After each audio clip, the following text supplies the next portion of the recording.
बिल्ली के मासूम बच्चे।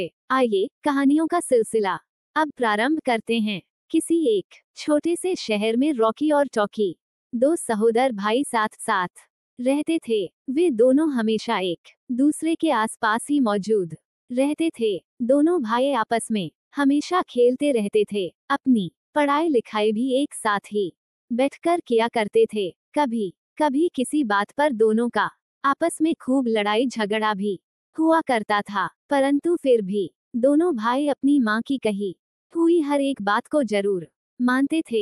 एक दिन रॉकी और टॉकी अपने घर के पीछे एक खपरल वाले टूटे फूटे मकान के आसपास खेल रहे थे। खेलते खेलते उन दोनों को बिल्ली के बच्चे की रोने की आवाज सुनाई पड़ी। दोनों बच्चे उस पुराने खपरल वाले घर की तरफ गए तो देखे कि वहां बिल्ली के दो छोटे छोटे बच्चे अकेले पड़े हैं और दोनों जोर जोर से रो भी रहे हैं।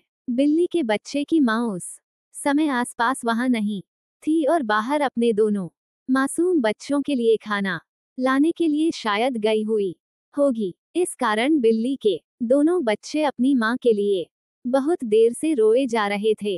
उन्हें शायद काफी भूख भी लगी थी, इस कारण से ही वे लगातार रोए जा रहे थे।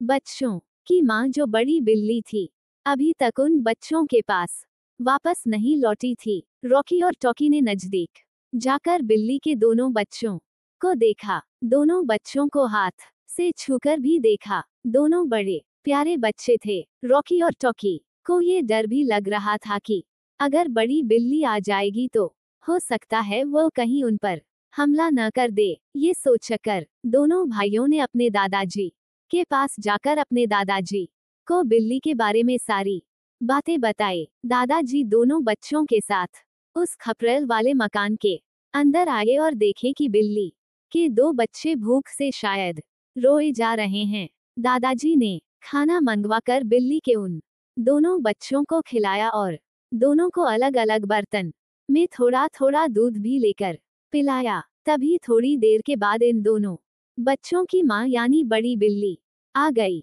बिल्ली अपने बच्चों के पास जाकर अपने बच्चों को पुचकारने लगी। बिल्ली और उसकी दोनों बच्चे अब काफी खुश हो गए। दादाजी ने बड़ी बिल्ली को भी एक बर्तन में दूध पिलाई। अपनी भूख मिटने के बाद बिल्ली के दोनों बच्चे अब आपस में एक दूसरे के साथ खेलने भी लग गए थे। ये सब देखकर रॉकी और टॉकी ने अपना दादाजी को कहा कि दादाजी आपने बिल्ली और उसके बच्चों की काफी मदद की है। इस कारण बिल्ली के बच्चे और बड़ी बिल्ली भी काफी खुश हो गई। दादाजी ने भी अपने पोते रॉकी और टॉकी को समझाते हुए कहा कि हमें हमेशा जानवरों या जरूरतमंद लोगों की हमेशा मदद करनी चाहिए। दादाजी ने रॉकी और टॉकी को भी खूब शाबाशी दी कि वे दोनों भी छोटे जानवरों की मदद करने के बारे में सोचा करते हैं। सीख, इस कहानी से हम सीखते हैं कि हमेशा पशु पक्षियों की मदद करनी चाहिए। दूसरों की मदद करने से हमें आंतरिक संतुष्टि मिलती है।